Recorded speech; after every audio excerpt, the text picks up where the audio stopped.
السلام علیکم دوستوں، اب تک ہم سلطنت عثمانیہ کے 10ویں سلطان سلیمان دی میگنیفیسنٹ تک کی گفتگو کر چکے ہیں۔ سلطان سلیمان کے بعد عنان سلطنت ایک ایسے فرما روا کے ہاتھ میں آئی جو کسی بھی طرح اس کا اہل نہیں تھا۔ جس سلطنت کی بنیاد 13ویں صدی میں سلطان عثمان نے نہایت نیک نیتی سے رکھی تھی، اسے سلطان سلیمان نے 16ویں صدی تک اپنے عروج پر پہنچا دیا تھا۔ چنانچہ عثمانیوں کو انعام میں ملنے والی اس مختصر جاگیر کی وسعت مکہ معظمہ سے لے کر ہنگری کے شہر بودا تک اور بغداد سے لے کر الجزائر تک پھیل چکی تھی، لیکن سلطان سلیمان کے بعد اس کا زوال شروع ہوا اور یہ سلطنت روز بروز ڈھلنے لگی۔ اس کی وجوہات اندرونی بھی تھیں اور بیرونی بھی۔ 15ویں صدی عیسوی سے یورپ ترقی کی منازل طے کر رہا تھا، جبکہ روس کی سلطنت جو اب تک گمنامی کے اندھیروں میں گم تھی، اس کا شمار بھی عالمی طاقتوں میں ہونے لگا تھا۔ لیکن یہ سب سلطنت عثمانیہ کے لیے اتنا نقصان دہ نہ تھا، بلکہ اس زوال کے اسباب خود نالائق سلاطین عثمانی اور امرائے دولت کے ہاتھوں فراہم کیے گئے۔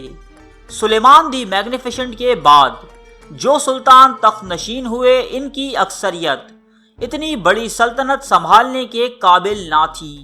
نااہلوں کی اس طویل فہرست میں سب سے پہلا نام سلیم ثانی کا ہے، جس نے اپنے مختصر دور حکومت کو شراب نوشی اور عیش و عشرت کی نظر کر دیا اور امور سلطنت سے منہ موڑ کر اپنا زیادہ تر وقت شاہی حرم میں ضائع کیا۔ یہ پہلا عثمانی تاجدار تھا جو میدان جنگ میں جانے سے کتراتا تھا۔ اس سے پہلے جتنے بھی عثمانی سلاطین گزرے تھے، وہ شاہی تخت سے زیادہ گھوڑے کی پیٹھ کو اور کانوں میں رس گھولنے والی موسیقی سے زیادہ تلواروں کی جھنکار پسند کرتے، مگر افسوس سلیم ثانی ایسا نہ تھا۔ یہ سلطنت 300 برس کی ترقی کے بعد اس کمال عروج تک پہنچی تھی، اس لیے ادارے مضبوط تھے اور انہوں نے سلطنت کا استحکام بدستور قائم رکھا۔ جبکہ سلطنت عثمانیہ کی دوسری خوش نصیبی محمد سوکولی نام کا وزیر اعظم کا مل جانا تھا، جس نے اس سلطنت کا عروج قائم رکھا اور اپنی غیر معمولی دانش مندی کے سبب اسے بیرونی اور اندرونی خطروں سے محفوظ و مامون رکھا۔ محمد سوکولی نے 2 اہم تجاویز پیش کیں جو اس کی بہترین ذہانت کی نشاندہی کرتی ہیں۔ پہلی، خاکنائے سوئس میں ایک نہر کھودی جائے جس کے ذریعے بحیرہ احمر یعنی ریڈ سی اور بحیرہ روم یعنی میڈیٹرینین سی کو ملا دیا جائے۔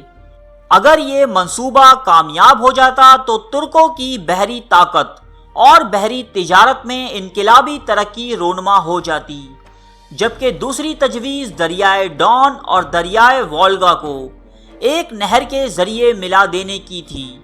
یہ دونوں دریا ایک مقام پر بہت قریب آ جاتے تھے اور یہیں وہ نہر کھودی جانی تھی۔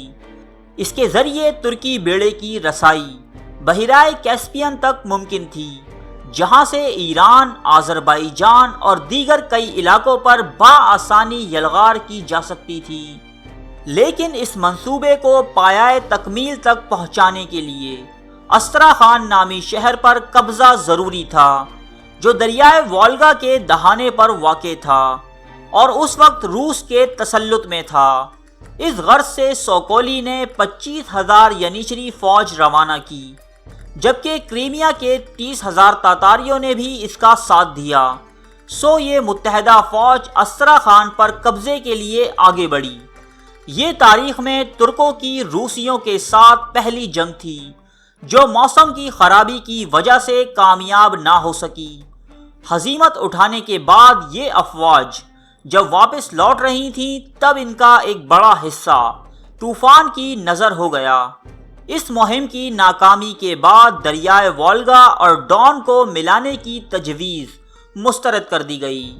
روس اس وقت اتنا طاقتور نہ تھا کہ اس حملے کا جواب دیتا، چنانچہ اس نے ایک سفارت کے ذریعے عثمانیوں سے صلح کر لی، جبکہ دوسری طرف یمن اور عرب کے دوسرے علاقوں میں بغاوت کے سبب خاکنائے سوئس کی تجویز بھی ایک نامعلوم مدت تک کے لیے ملتوی کر دی گئی۔ ان بغاوتوں کو کچلنے کے بعد سلیم ثانی نے قبرص یعنی سائپرس پر حملے کا ارادہ کیا۔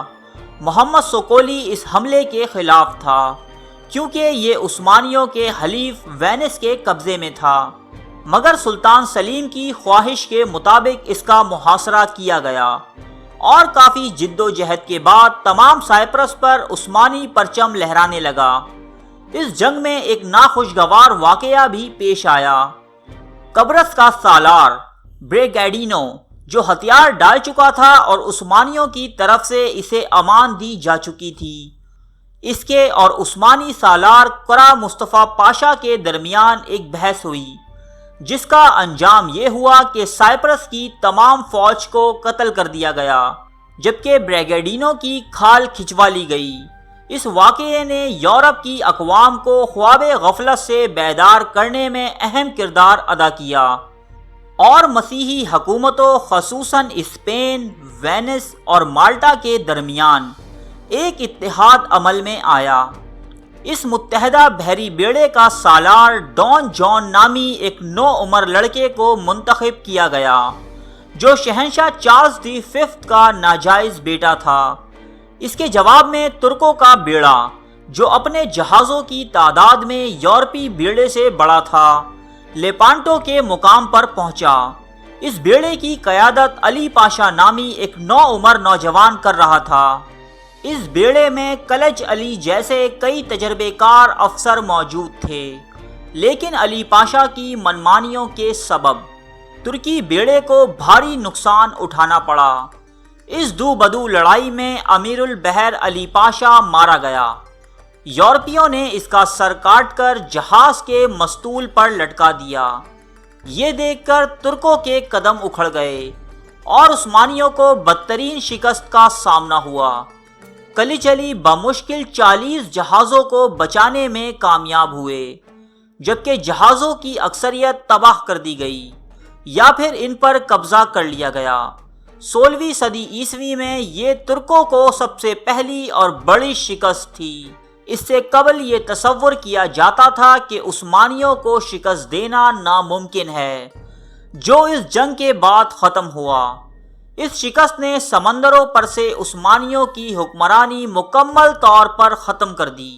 کلج علی جسے اس شکست کے بعد امیر البحر کا عہدہ دیا گیا تھا، اس نے ایک نئے عزم کے ساتھ صرف چند ہی مہینوں میں ایک نیا بیڑا تیار کیا اور یہ اس کے ساتھ ایک مرتبہ پھر یورپیوں سے مقابلے کے لیے نکلا۔ عثمانیوں کی اس قدر سرعت اور تیزی کو دیکھتے ہوئے تمام یورپ مرعوب ہو گیا، چنانچہ کسی جنگ کی نوبت پیش نہ آئی۔ سائپرس پر قبضے کے دوران وینس سے جو تعلقات خراب ہو گئے تھے، چند نئی شرائط اور مراعات کے ذریعے دوبارہ بحال ہوئے۔ ڈان جان نے ایک ہسپانوی بیڑے کے ساتھ تیونس پر قبضہ کر لیا تھا۔ کلج علی ایک زبردست بیڑے کے ساتھ یہاں پہنچا اور ہسپانیوں کو شکست دے کر اسے دوبارہ فتح کر لیا۔ 1574 عیسوی میں سلطان سلیم ثانی کا انتقال ہوا۔ کچھ مورخین کہتے ہیں کہ سلطان سلیم ثانی کثرت شراب نوشی کی وجہ سے ہلاک ہوئے، جبکہ کچھ مورخین بیت الخلاء میں پاؤں پھسلنے کو ان کی موت کا سبب قرار دیتے ہیں۔ ہم اس بحث میں پڑنے کے بجائے اس کا فیصلہ تاریخ پر ہی چھوڑ دیتے ہیں۔ ان کے بعد اگلے سلطان بنے سلطان مراد تھرڈ۔ ان کا قصہ آپ سلطنت عثمانیہ کی اگلی ویڈیو میں سن سکیں گے۔ ارے فرینڈز، ایک منٹ، آپ ایسے ہی جا رہے ہیں؟ اتنی محنت سے ویڈیو بنائی ہے، ایک لائک تو بنتا ہے نا؟ اور دوسرا یہ کہ آپ ہمیں اتنی بڑی دنیا میں دوبارہ کیسے ڈھونڈیں گے؟ تو اس کا حل یہ ہے کہ آپ ہمارے چینل کو سبسکرائب کر لیجئے اور اس بیل کے آئیکن کو کلک کر دیجئے۔ اس طرح ہمارے آنے والی تمام ویڈیوز آپ تک پہنچتی رہیں گی۔ ارے ڈریے مت، یہ بالکل فری ہے۔